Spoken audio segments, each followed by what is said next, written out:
tuned in to the Off Market Mindset, Oh! where real estate gets real.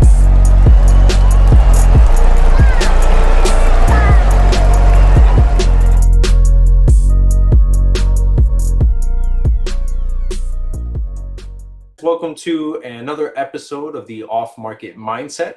My name is Michael Riordan, and I'm joined here by Heritage.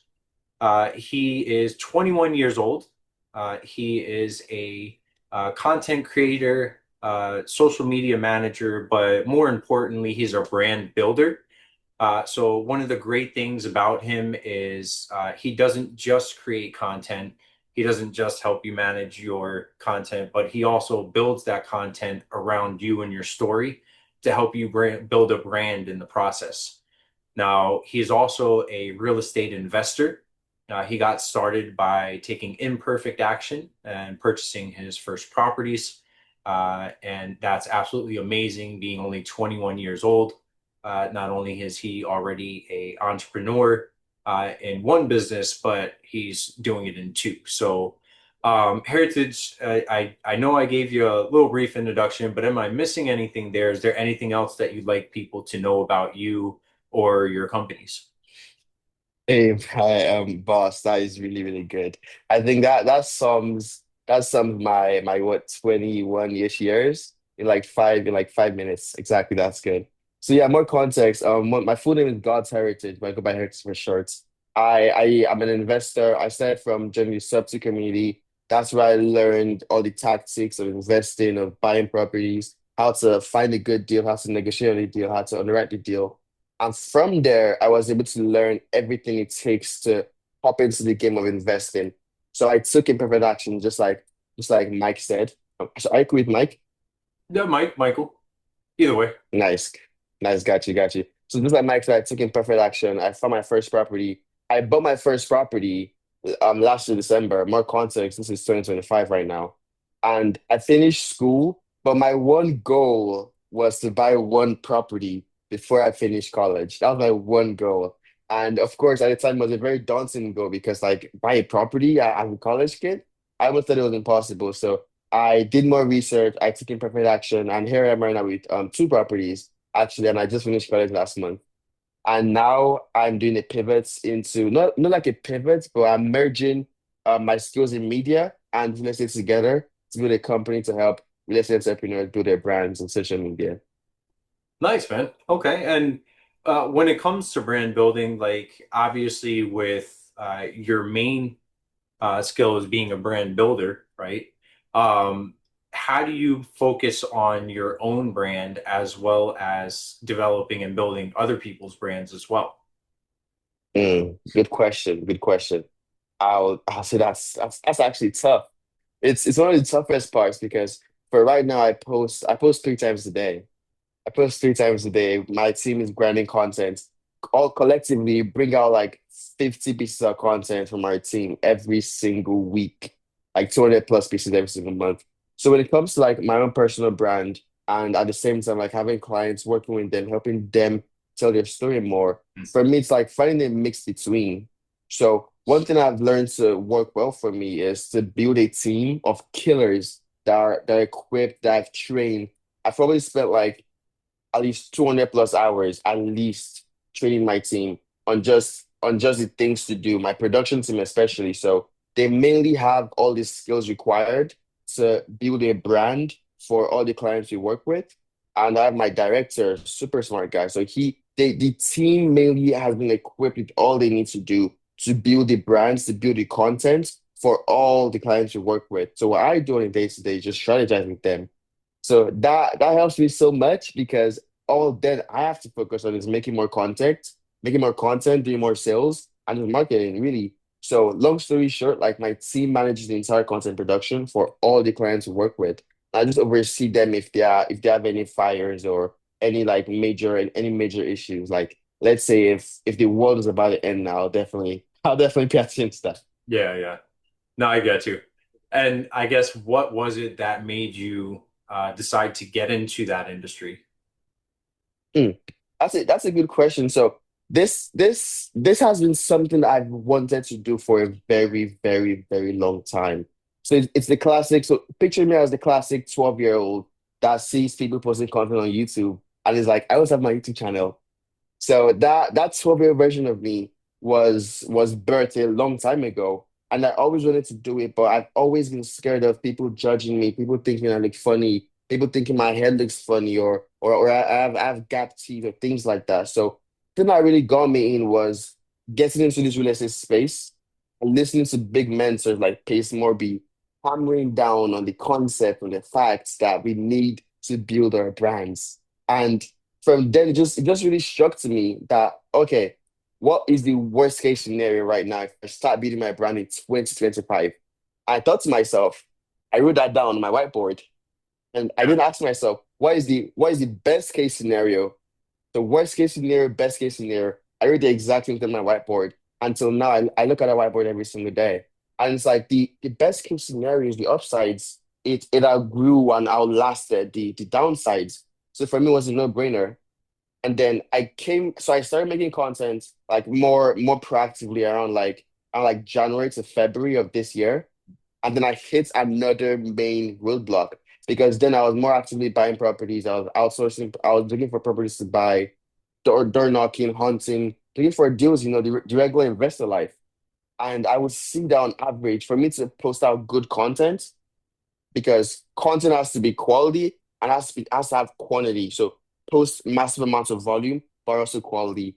I realized that to post that amount of volume that I had to post to grow my content, to grow my brand, it took forever. It took 20 hours plus. So I just got obsessed with finding a way to make things more optimal, optimize, to eventually now where we finally found a way to optimize things to the point where it takes just 6 hours of the talent's time, which is the real estate investor, and Yeah. take just 6 hours of their time, and everything else is automated. Nice, man. Okay. And what made you come to that realization that, if you want to be successful, that you just can't do everything on your own? Because there's that multiple personality syndrome that everyone always gets when they start a business, and it's, they have to be the marketer, they have to be the salesperson, they have to be the businessman and the CEO, and they have like basically they're the CEO of themselves and they're managing all these different personalities, right? Like, at what point Yeah. you say, like, I need to stop this. Like, this isn't, productive for me. Yeah, for me, I had to understand what leverage truly meant and how to position myself to do the thing that brings the business forward the most. So of course I listen to Alex Mosey and I have a lot of business mentors. So as a young person, the only advice I could ever give to anybody that is young is have a lot of mentors. I believe you could be smart by just listening to smart people talk. So to answer a question, I had a lot of mentors and they would always say that as an entrepreneur, there are 50 billion things you could do. Hmm. Okay. 50 billion things, but only five of them are really important at your current phase to push the needle forward for a business. So I spent a good amount of time learning and being able to like identify these five things that push the business forward. And I focused on those. Then I either deleted, I delegated, or automated the other parts that were just busy work. Hmm. So that's a big summary, just understanding leverage and knowing how to put your time into the baskets that push the business forward the most. Yeah. No, I totally get Yes. that, man. And that's spot on. Even within my own business, it's really just looking at like what works, what doesn't work. Like, I have an assistant, they do my social media for the same reason that you hired your team. The only difference is you're doing the social media and the brand building as a business for yourself and others. I just hired someone to do it for me just to, help present myself out to the world. But hmm you know, um, I think that's really, really good. I think that's really, really, really good. For me, like when I figured out the code for myself, instantly thought to myself, how can I teach this to more people? How can I help more people do the exact same thing? Because nobody has the time to hire an assistant. And I mean, there are other factors too. You have to train the assistant with their experience. You have to watch over the assistant. You have to give detailed, specific feedback. Do this, do that, do the third. to the assistant. And there's a high case if you're also not experienced doing said thing, you can't train someone to do something if you don't know how to do the same thing. So then you have Exactly. to learn how to train. And the entire process takes so long compared to finding a professional that already has a track record for doing said thing and also is actively doing said thing. Like for most people that I've seen who come very to work with us, they always come from that kind of background. Oh, of course, yeah. 100%. And just what you said is like either you know how to do it and you can train, or you find somebody that can do it for you. And at the end of the day, I think that's the biggest obstacle for a lot of people is letting go of the old mentality that they can do everything on their own, and not hiring somebody. As an example, like I went to a conference one time, and Hmm.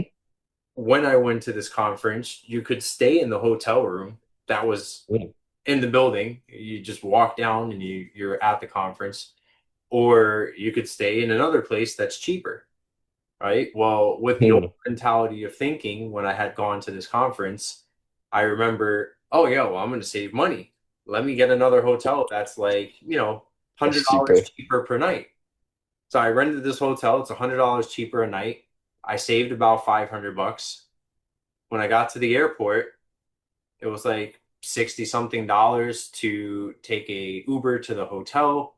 And then Mm. I had to Uber to the conference every single day and stuff. So I thought about it and I was like, you know what? Instead of Ubering, I'm going to rent a car. Well, I spent 60 Okay. something dollars renting the car. And then I had to pay gas and everything else. So I actually paid more money Ooh. being cheap than I would have paid just renting the same hotel. So, and that's the employee mindset. And when you start thinking with a different mentality, that's when you really notice that you're starting to grow, right? And I never made that mistake again. And the best part is, as a business owner, another thing a lot of people don't think about is everything you do is a tax write-off. So Yes. let's say that I was to hire you as my company that's going to handle my social media. Anything that you charge me, I can write that off at the end of the year. It's a business expense. So Yes. where some people see a negative, when you look at it from another perspective, there's always the positive because now instead of, oh, I have to pay this money to build my brand and be successful, which you should want to do, right? It's, Hmm. oh, I need to spend this money so I can build my brand, be successful, and at the end of the day, it's going to offset any income that I have so that way I don't have to pay so much in taxes. Yes, yes. And even on a small tangent, but following up on something you said earlier, I think for most young people, the entire like idea of the solopreneur phase, it's I think it's a phase that almost everybody has to go through. Because when I first started my business, I also went through that phase. So it was the phase of where I started a business because I wanted to be called the CEO. I was like, anybody I talk to, I'm the CEO of this company, CEO of that company. And I always tell them with so much glee in my face, like I'm a CEO. I respect me, you know what I mean? But Yeah. the thing I learned is that I was doing that just for the title. And when I learned that being the CEO means nothing, like you can be the CEO of what? CEO of yourself.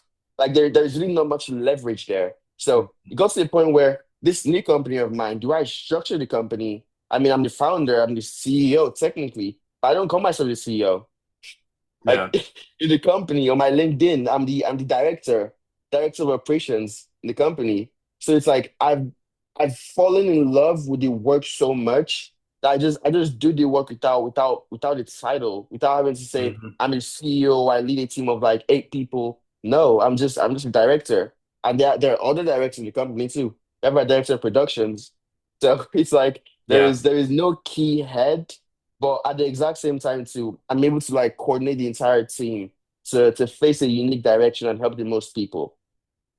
Well, dude, that's the really the biggest differentiator with anybody that's successful in business and anyone that's not is, how much do you care about what you're doing? Because and I actually mentioned this in my last podcast episode, but there's a great keynote if you haven't heard it, and I think you'd benefit from it. it's a keynote about core intentions by Frank Kern.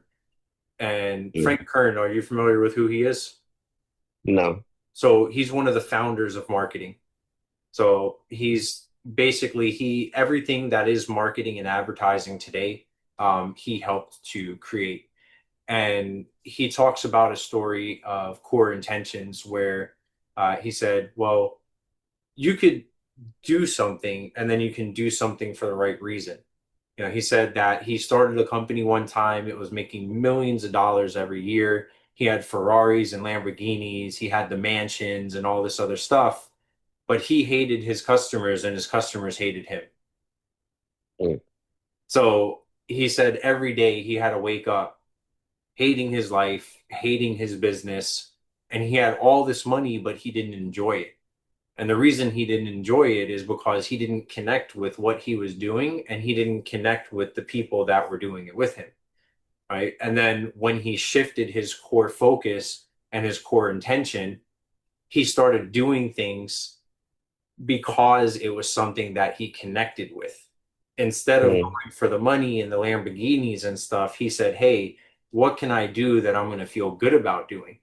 And then once he started doing that, not only did he feel good about what he was doing, but he was actually more successful in that business model than he was with the previous, right? And, just imagine every day having to tell somebody that you're the CEO of a company and you just don't feel any enjoyment or any excitement from it, right? You're not actually helping anybody. I would probably shoot myself. I can't That even would be imagine fair. that. So, but yeah, man. I mean, what do you feel like makes you a effective leader when you talk about leading people, right? And leading your team, training your team? Like, why do you feel like you're effective at that? Mm. Mm. That's a very good question. So, I mean, of course, I'm 21 years old. Like, I don't know the ages of everybody on my team, but I could bet $1,000 that I would either be the young no, so I'm not the youngest. My assistant, she's 19. So, I'll probably be the second to the youngest person on the entire team. And so, of course, leading a team like that, it takes skill. So things that have helped me before is that during college, I did so many entrepreneurial things. So we had hackathons where I would bring people together to host an event. So a hackathon is like a massive coding event where people come from all across the country to write code and solve Yeah. problems. So I hosted that kind of hackathon twice, and collectively that brought together like 500 people Oh to wow. my school's campus. Yeah, and I was the president twice. I was leading a team of like I think at its peak we had like 20 people on the team. So different team. We had registration team, we had operations, we had all the different teams. So I had experience leading people before that I got from college. But I Yeah. think one thing that has also helped me is I believe in this phrase so much. It's a study to show thyself approved. So I live and die by that quote because every single morning I'm making my touch points to learn one new thing. And how do I do that? I do that by studying for 1 hour. So I Hmm. read a book for 1 hour. And in the books I read, I learn new things because I only read business books. I don't like fantasy, I don't like sci-fi, I don't like any kind of books. I only read business books. So the business books that I read, I learn more about leadership, I learn more about structure. Hmm. And then from one of the books that I read or pieces of content I consumed, I learned the basic framework to teaching anybody anything. And it's broken down to three steps. So the first step, of course, is documenting. So if I was to train, let's say, my assistant right now on how to make Instagram posts for me, for example, the first step is I'll get some SOP, document every single thing down. And once I document every single thing down, the second step is demonstrate, meaning I do it in front of her. So I do it in front of her. I walk her through my thought process. I tell her, okay, I'll do this because I think this is better than this. Not just take the action, but help them understand why you're taking the action. And the third thing I do is I just sit down and have them demonstrate to me. Hmm. So frameworks like those I was able to learn through consuming pieces of content on YouTube from the right business mentors. and also reading business books. So ideally, one thing that's helped me, there are multiple things that have helped me become a better leader and train my team more effectively. But I think for me, it's more around just consuming the right pieces of content every single day and just learning from other people's experiences. Got it. And then one thing to point out too, though, is not just learning from this, but also utilizing it, right? Which you're doing. Because you could be the smartest person in the room, but if nobody knows it, then what value is it, Yes. right? Yes. Yes. Like I've seen this happen so many times. I've seen these people go viral on social media, do like brands of like 200,000 people, 300,000 people. They're not the most experienced people. They're not the most knowledgeable people. They're not the most brightest people. But the one thing is, anything they do, they find a way and they've learned the skill of social media to be able to tell that story. And people relate to other people. And what that does is that it helps people know, like, and trust you, so that pushes people even way farther than the regular person who is saying, I don't like social media. I don't want to put my things out there. I'm gonna just do my business and just go home after work, spend time with my family, and just do no social media. So those things have helped so many people. Oh yeah. Yeah, and really when it comes down to it, all marketing is knowing how to focus on people's desires, right? Everyone has some kind of desire. Like OnlyFans, as an example. Hmm. OnlyFans are around people desire like sex and they want to see like people naked and stuff like that.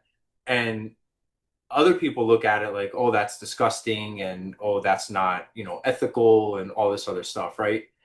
And but these people they found a way to monetize their bodies, right? And then you've True. got other people that desire success like yourself, right? So the content you're consuming, those people found value in sharing what they have of value, which is their knowledge on business and entrepreneurship, right? And then Exactly. there's other types of value where you have like not marketing your body or your mind, but then you're marketing products. So other people, they may create TikToks, and I see it all the time, where you're on TikTok and someone's got this cool refrigerator organizer, and it's like the best thing in the world.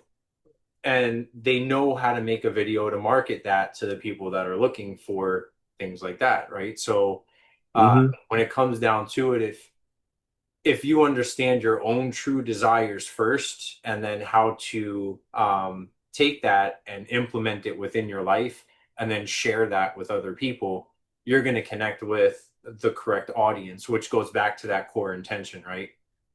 So, Yes, exactly.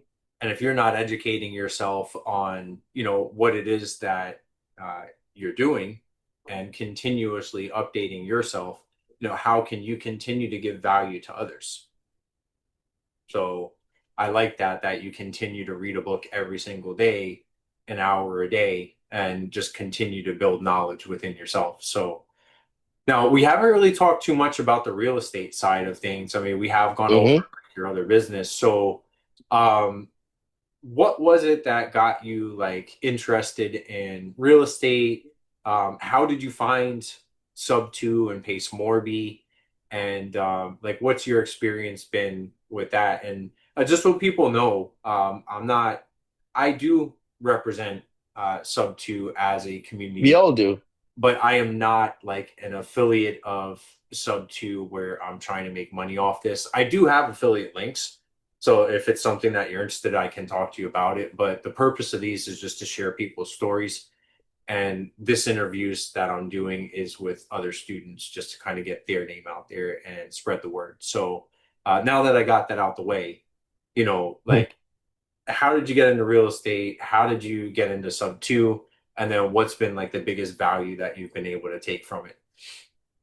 Yeah. Funny thing, like it was through Paces, who is the community leader, of course. It was through his YouTube that I got access to Substitute. That I found a video where it was talking about how he bought a house for zero money down. I bought a house for low money down. It was through his social media that I found that specific video. I think that was around May of last year. So I found that specific video May of last year, and that is what brought me to Substitute. So funny thing is, I I always wanted to be an investor. I feel like deep down, but the how was never clear to me.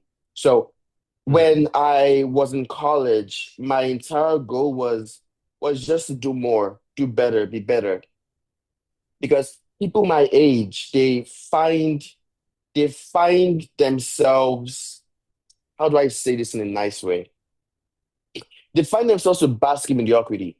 And I say that because they just always try to be different. It's the exact same story. Finish, go to classes, finish classes, graduate, okay, grades, like C's get degrees these days. And then finish from there, go get software engineering job, or go get a job doing consulting or whatever they choose to do, and just live life from there.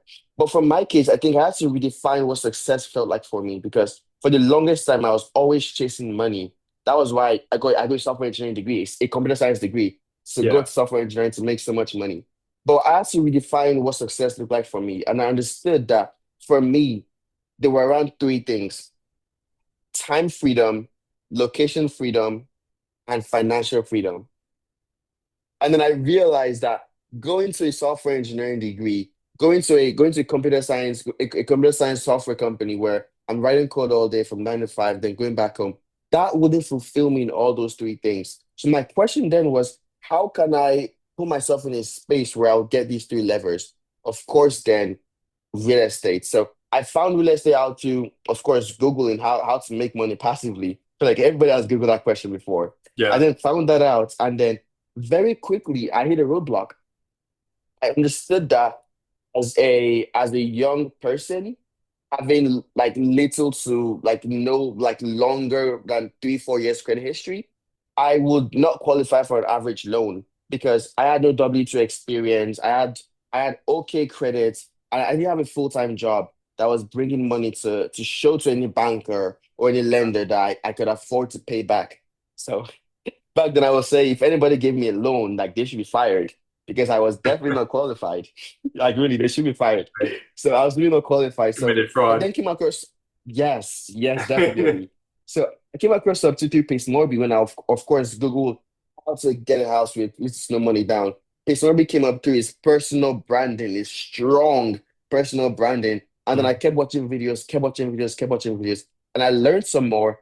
And this was around June 2023. No, 2024. I had so much knowledge about the entire topic that I felt dangerous, like genuinely. Like I was what, 20 years old with so much knowledge about real estate. Every single person I talk to, I'm talking to them about real estate. I go visit a friend's house. I'm like, oh, how much did you buy this house? I was asking these kind of questions. And from then, I knew that something had to change. So I put a goal for myself to buy a house before I finished college. And mind you, that was my senior year. This is around June 2024, and I was finishing school June, like May 2025. So I then went to do research. I learned so much more. And then eventually by December 2024, I bought my first property. And that was hard. Like that was super hard. It was hard because I spent my entire life savings buying that one property. Like at the time, I was so scared. So I had like $30,000 or so from all my internships, my hackathons, my experiments, my competitions, every single thing. So what I then did was I put all that money into the stock markets. That was bringing me like decent recoveries every single month, decent returns every single month. So that was Yeah. okay. So when I found the opportunity, I knew that I had to leap on this opportunity. It was a good property. It was an ugly property, but in a good neighborhood, sub to 2.9% interest. Nice. 2.9% interest. PITA was like 730 or so. So I made a leap. I took all the money out from the stock market. I paid I paid the cost of entry to buy the property, and Mhm. then I was into the property. So I was then a homeowner, and that felt Nice, so man. surreal. So that was How my that did was you my find the very property? Did first. you purchase it from a sub two student? Did you find it yourself? Like, what did you do to get that property? Yeah, I had a partner who had a partner that he worked with before, whose grandmother was going through a pre-foreclosure, and it's a very long connection. Partner with partners, grandmother, Yeah. but they were going through a pre-foreclosure, and they owed like 20 some thousand dollars on the mortgage or so back then. Then the entire discussion was okay. They were about to do a loan mod, but once they do a loan mod, was a question of, okay, how will they keep on with their payments? So with all the knowledge that I had already, because they're about to do a short sale with the bank, but with all the knowledge I'm a 20-year-old, I was really equipped with listening to like hours and hours and hours of basic free content on this YouTube. I was loaded, man. I was like, okay, sure. How about we do this, that, and the third? Like I was just talking like spitting numbers, spitting game. I was telling them if you do this and this will save you from losing your house, will save you from getting a very, very big ding on your credit history. So I gave them all the different opportunities. I told them all the different things we could do. And that just gave them so much clarity to a point where they were like, okay, sure, let's do this. So when everything was in place, I just said, okay, let's do this. So we signed the deal and we closed on the property and I became a homeowner. So basically, right place at the right time. Now, let me ask you this, Yes. because obviously, when it comes to a foreclosure situation, the motivation changes from the beginning to the end, and it sounds like they had a little bit of pain because they're already exploring the option of like a mortgage refinance or doing like a loan modification or something.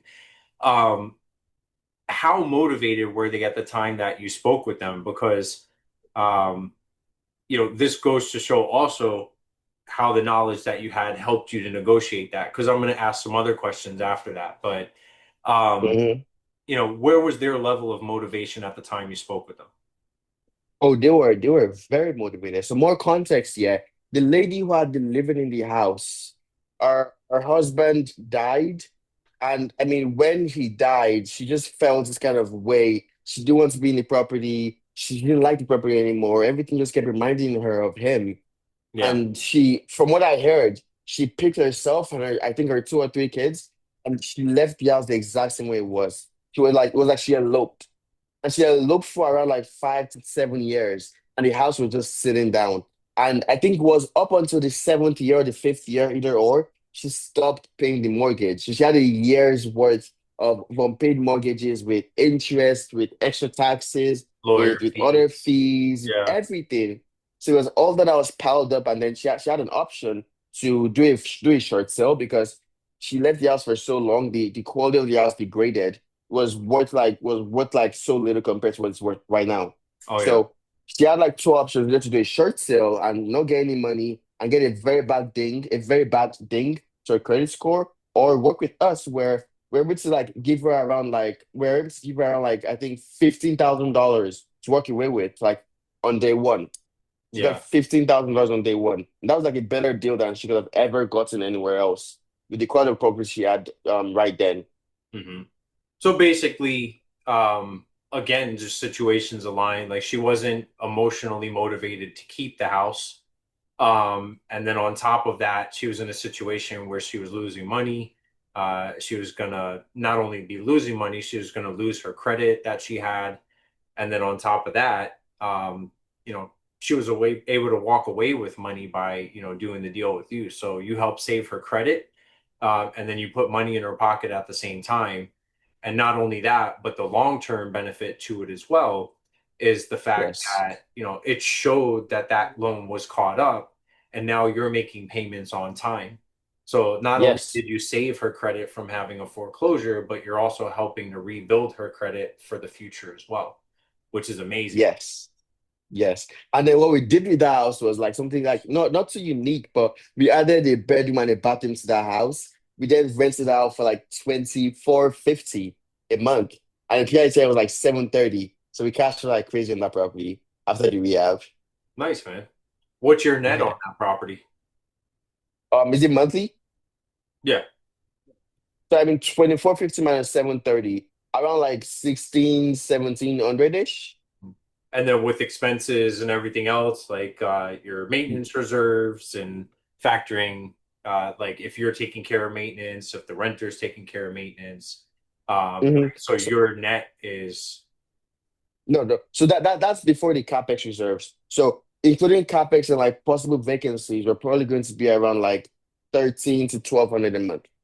that's amazing, especially what, Yes. and you're renting it long term. Long term, yes. Like nothing fancy. No The average co-living, no, long-term no rental is average about long term. $300 to $500 a month. So I mean, Yes. you're doing almost triple of that. or triple of that. So that's amazing, man. Hmm. So, Thank you. Thank you. oh Thank yeah, you. And that was my first deal. That was my first deal. that's awesome, dude. Well, listen, it was really nice connecting with you, man. We only have a little bit of time left, so I want to leave some time for you. Um, you know, what would you like to leave everybody with? And maybe it could be a lesson you learned. Maybe you want to share a story. Maybe you want to offer opportunity to network. Like, what do you want to leave everybody with at the end of this year? Mm. So I have this one saying that's guided my entire life to dates. And most of my audiences, if you follow me on Instagram or YouTube or TikTok or Twitter or anywhere you follow me, I definitely would have said this to you once or twice. But the saying goes like this: you don't have to be great to do great things. All you have to do is start. Like that there and there is the receipt towards doing great things. Is the receipt towards being great. So I took that mentality, that entire quote to head to the point where that guides me in everything I do. It's like, okay, I'm trying to build a six-figure company now. My goal with my company is to build this like 50K a month, 60K a month in revenue. But it's like that's such a big number. And there aren't as many people that look like me in my space that make those kind of numbers. But you don't have to be great to do great things. Like put your head down, do the work, and eventually you get lucky. You show up every single day. But you never know if you get lucky if you don't show up every single day. So that's one thing I live by. Nice, man. And I do want to ask you something too, because I mean, I think we all know like the state of our country right now when it comes to like race and religion and sex and everything else that's going on. And I think something to really point out is as a person of color, right? Um, Hmm. I always hear the excuse, I can't do this because of my color, right? Yeah. How do you feel about that as a person of color in this country and what you've been able to do with your life? Mm. So I mean, I'm not just a person of color. I'm also African. Like technically, I'm not even from here. I'm Nigerian. It's like I just got here 3 years ago, actually. I got to Yeah. America 3 years ago, 2023. No, 2022. For no, 3 years ago now. So I mean, I call those BSs, like belief systems. And people's belief systems hold them down from doing so many things. So when I see people like those, I either do one or two things because I feel like some people, I love to help people. I love to give guidance, give help and give value any chance I get. But I believe some people need to help themselves first. So when I see people like that, I ask them something. I said, have you seen other people like you do similar things? And the answer is almost always yes. So then I asked them, why not you? Like, Mhm. why not you? Like I'm not just black, I'm African. I have this thick accent where I talk sometimes and people say, oh, what are you saying? Speak a bit slower. People are saying, okay, talk deeper. And then some Yeah, people are just like clowns. They mimic my accent. They're like, oh, we talking like this, talking like that. And regardless, I see past all those things and I still see myself with the potential that I have. And once again, it gets back to the concept of you don't have to be great to do great things. Like I've seen people that start with even less than I had back then. I've seen them start with lesser and even done more. So why not me? So I just tell them why reasonably, just why not you? And sometimes they go on to say this, that, and the third, this, that, and the third, give more excuses. And I said, that's completely fine. We agree to disagree. Go watch these people. And once you've changed your mindsets, come back to me. I'll help you out to give more context, give more feedback. that's amazing, man. So, listen, I appreciate having you on here. I think the value that you provided was just amazing, right? And It's my the pleasure, reason my I say pleasure. that, I mean, I, interview some, people that are really big in real estate. They're a lender, they're a builders, investors for, they've got tens and tens of properties. Like, I mean, these people are super successful and they're like twice your age. And it's really refreshing seeing somebody that's as young as you that can be so articulate, that can provide so much value, and inspiration, right? Because let's face it, um, when somebody is watching a podcast or listening to a podcast and they hear that a 21-year-old can have not just one business, but two businesses, how can they say that they can't do it? When you got into this with barely any money, no knowledge, and just a will to succeed. And then you just built your knowledge and you saved up your money doing the workshops and the coding events and everything. And look at where you are now, right? So, big ups to you, man. I wish I had your Thank mentality you. when I was younger. The reason that I asked the question to you, the last question, was I actually grew up a minority in my area. In Mm, my area, it's predominantly Spanish and Black, right? And mm, I kind of grew up in that, uh, not the Black community, right? I don't want to say that because that groups people together. I grew up in a community of um, the BS, right? The belief system that you have to hmm sell drugs and party and, sleep with as many women as possible. And, you can't be successful unless, you're the top rapper or the top drug dealer in the area. And it was just Yeah. ridiculous. And I'll never forget, I was in a trap house one time Wow. and there was a bunch of guys in the room and they had guns and drugs everywhere and stuff and one guy I was talking to, he just got out of prison, been in and out of prison since he was like 12 years old, and he was like, oh, where are you from, bruh? And I was like, I'm from BVO. He was like, BVO, where's that? And I was like, dude, it's down the street, like it's BVL, like Osceola Parkway, it's like the next street down. And he was like, man, I don't even know where that is. I spent my entire life in this neighborhood. And I was like, you never left the neighborhood? He's like, no, I just go to the club and then I come back to the neighborhood.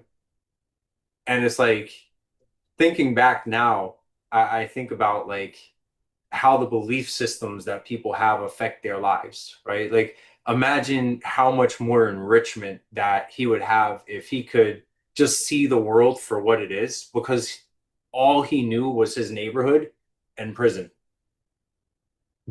right? And for me, I have a connection to just people in general that are living like that, because I had that mentality too, right? I went to jail for selling drugs, and I did all kinds of stupid stuff when I was younger, and I'm thankful that I was able to change my mindset. And I also want to be able to use this as a platform as well, to be able to help people out in situations like that and give them inspiration.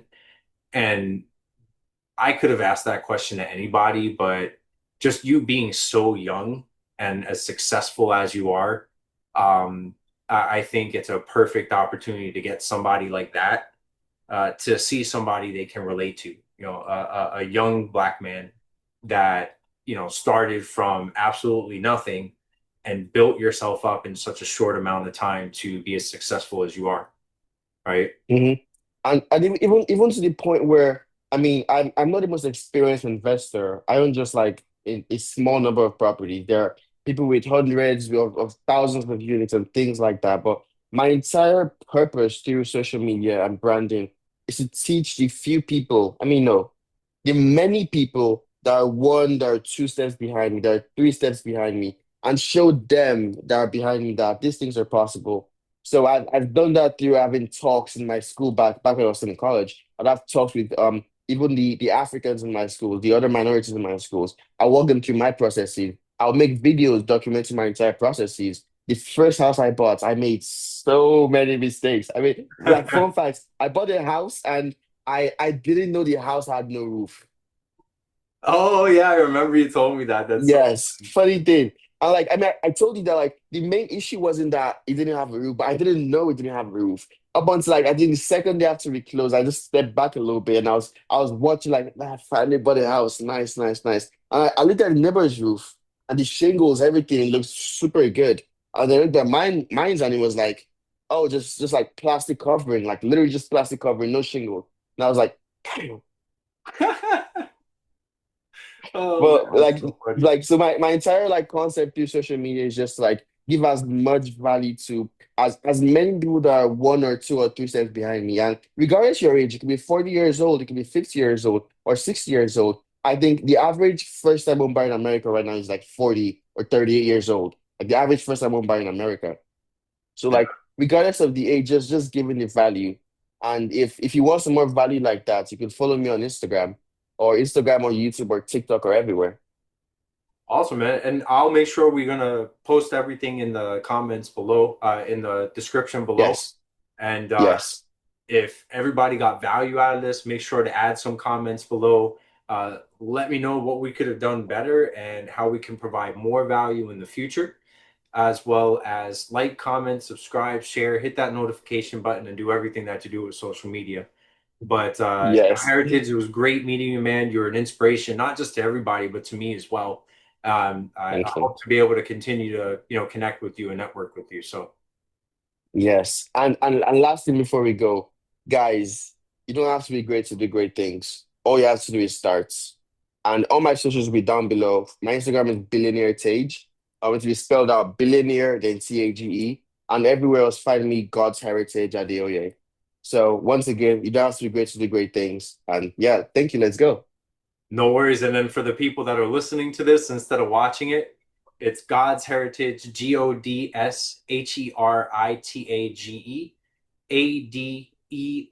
GodsheritageAdeoye.